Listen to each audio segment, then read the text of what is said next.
Here we go. Indycar reactions. Here from Barber. Oh, they waved it off.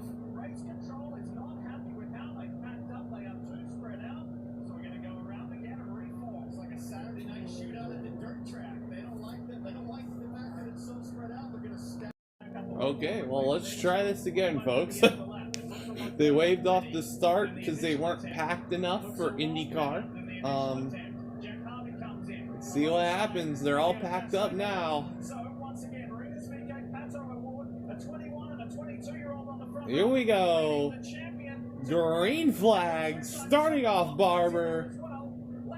Green flag.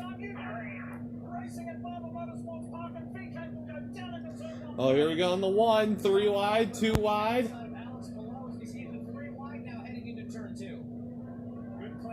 Oh, here we go. Remember last season, boys. There was a wreck on lap 1.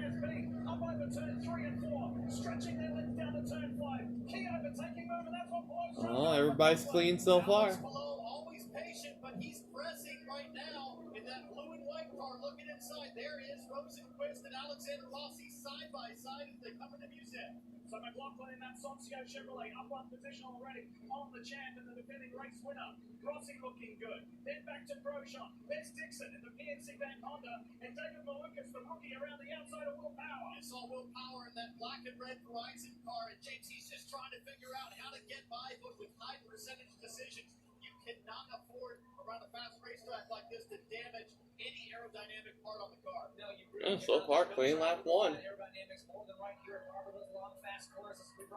Really clean lap 1. And lap 1 complete under yellow. Lap 2 complete now under green. That's that precious fuel savings that we talked about riding on board with Will Yep, Power. clean lap 1, better than last year. It's going to be a long day for the 12. Starting 19th. He holds the record for the starting position.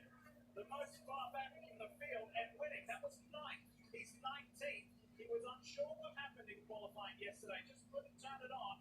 And he's buried in the back. Check out that green and white car right there. That's Callum Hilott, the rookie on a small one-car team with Lucas Hollinger. Those guys are up 3 positions since the start. Running in 8th place. A great day. Oh, good job by Hilott then. 3 places up for Hilott, 3 places down for Joseph Newgarden. The number 2 guys took a bit of a swing on tire strategy. They started on the primary Firestone tire, the black sidewall. But most of the top 10 started on the softer red alternate tire. So Joseph's lost a couple places with that harder, less grip tire. Marty, you got more on the 2. Well, Barber already interesting start. With those primary tires, he starts the race for Joseph Newgarden right on board with him right now.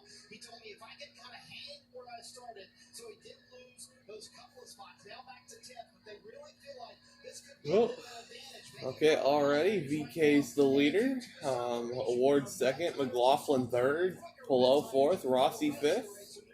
Let's see what happens. This is Barber. You know, let's see if we have any interesting things happen here. Well, caution out. Callum Hilott. See what happened. See, Elio right on his inside. See what happens. Oh yeah, he fired in way too deep. That's way too deep, bro. He overshot the corner.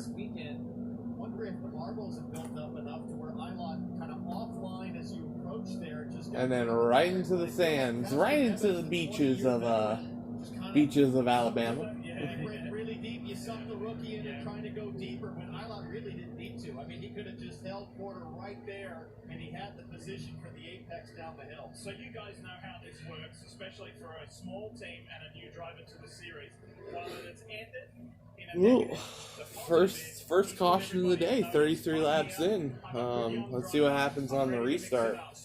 Unfortunately, it didn't work. Okay, we're back green. That quickly, holy God. In that Verizon 5G Chevy, and Newgarden making quick work there in the PPG car of Jimmy Johnson trying to carve through the field beyond the offensive like we just heard. Colton Hurt in the same situation, that yellow and black car on David Malukas. He wants to make it happen now. primaries versus alternate tires for those two. They both fall lockstep, but it looks like Colton Herta's gone ahead of Joseph Newgarden on track there, so a good move on the restart. He has to the 26. Oh, debris. I don't know if that was a piece of debris or a chunk of rubber. That was kind of weird. Then to Kumasato, and then you pick up Colton Herta ahead of Joseph Newgarden and Romain Grosjean. It looked like Herta was going to have a send on Malukas. He backed out of it. I wonder if the marbles have something to do with that. The track's pretty dirty offline, as we saw in the tight shot on the front straightaway. They're all stacked up behind Malukas, Herta, Newgarden, and Grosjean.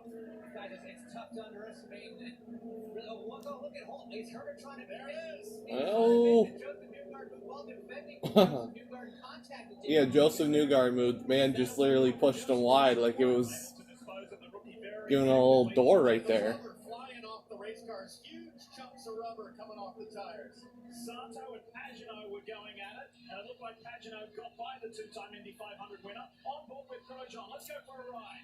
Oh, Newgarden up ahead with a great run on the Lucas.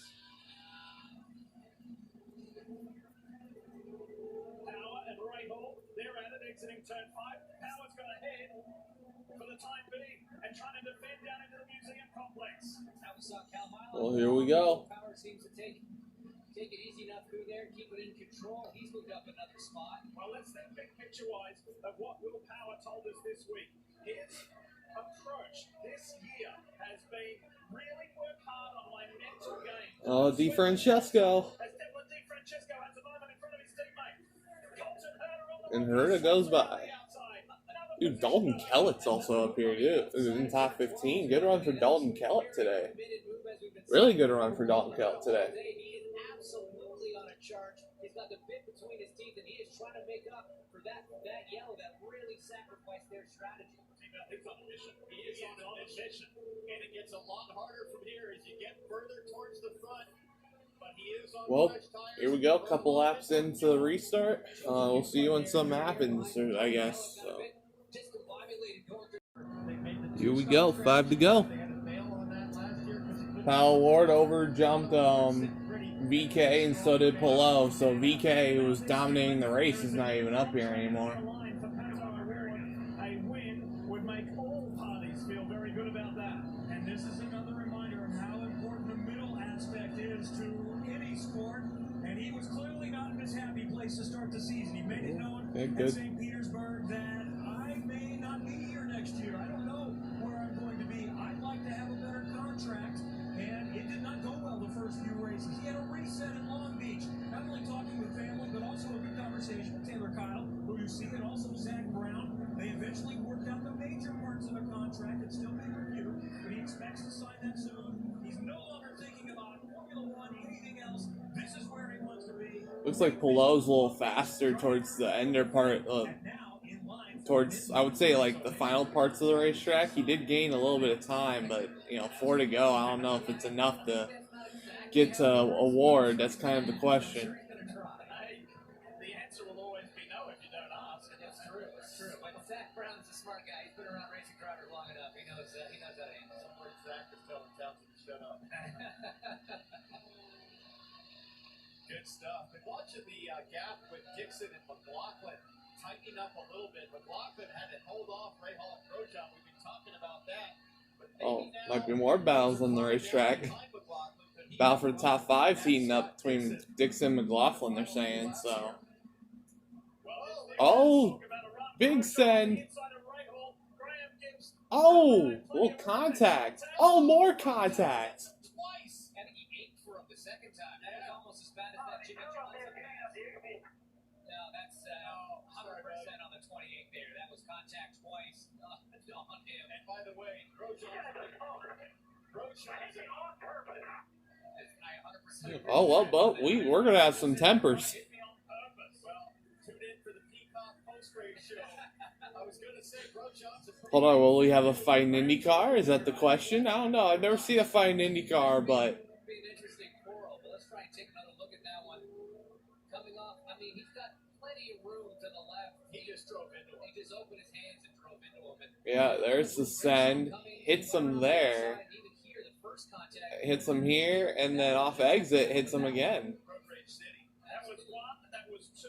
I wonder which one 3 Prix going to come in. Well, and what race control says about that second one. No harm, no foul. Marty? To Grosjean's point, that was the second time he feels like Graham cut him off there at the apex. So, not sure if you guys agree, but that's what Roman feels. Oh, that's what they all feel, right?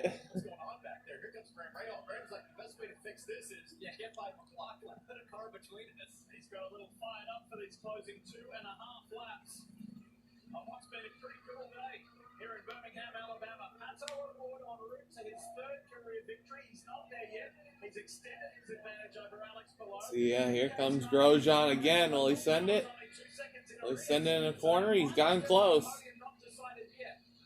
Smooth sailing out front for O'Ward. 2 laps to go there. Hands are looking confident and predictable, but anything but predictable with this battle as Grosjean has gathered himself up. Dude, somebody's going to wreck between Grosjean and Rahal. Whichever one, I don't know. 2 to go. Hey guys, we've heard how animated Pato can be on the radio. Total change now. He's been coached on what he needs to do to save fuel. Yeah, it looks like Palou's lost a lot of time. Yeah, he lost about at least 2 or 3 tenths. So. They're telling Alex Palou, the 5, really tight on fuel. Keep pressuring him, keep pushing, and to that point, Ooh, hold on, fuel? Question mark on fuel? That could be an issue. It still might be a game for Alex Palou here. He hit it 2 laps earlier than Alex Palou, so is that going to be the difference on this final lap coming up? We'll see. Turn 16. Here we go. Turn 17. And Pato O'Ward will see it. White flag. White flag. 1 more lap remaining from Alabama. Here in Barber. Oh, but Palou did gain a lot right there. I mean, it's down to 3 tenths, 1.3. Execution has been the problem. Problems on pit lane, problems with setup. No issues today. They weren't the fastest car starting up front, but over the course of the race, he's made all the right moves, as has his team. Go through. I spoke to his engineer, Will Anderson. That's Dive Bomb City corner right there, absolutely honest. Great so far for the first 3 races. He said B, maybe a B minus. We've had some pace, but we haven't had the execution like you just said, Townsend. So that was the key here this weekend. They knew they had a good car being Pulsar last year. It was about executing on everything, and they have all done their part. Wait a second, there's a little lap traffic here for Pato O'Ward. Going to catch him, I think, into the final couple corners, but I don't think it's going to be enough. Here we go. Went for the 3rd time on a 3rd different circuit. Texas Motor Speedway last year. Through the final couple corners. And Pato O'Ward is going to go ahead out of the final corner. He's going to win. Pato O'Ward wins. Palou second. See what else who else here? Okay, I guess third's just that far back. VK gets third, so VK on the podium after dominating. Will Power fourth. Brilliant drive. See, Scott Dixon holds on for fifth. Wow. Strikes at Barber Motorsports Park in a very calm and measured way. See, McLaughlin sixth. Grosjean gets past Rahal. Rossi ninth, and Herta holds on for 10th after spinning. Yeah. Well, McLaren gets the W, and you know, good job by him. Well, the Dover race should be starting soon for NASCAR, so we'll see you guys then. We'll be having that uploaded later on today. Thank you for everybody watching. Please like, comment, subscribe. Pato O'Ward wins, and we'll see you guys from Dover reactions. Thank you. I'm sure the Tim crew is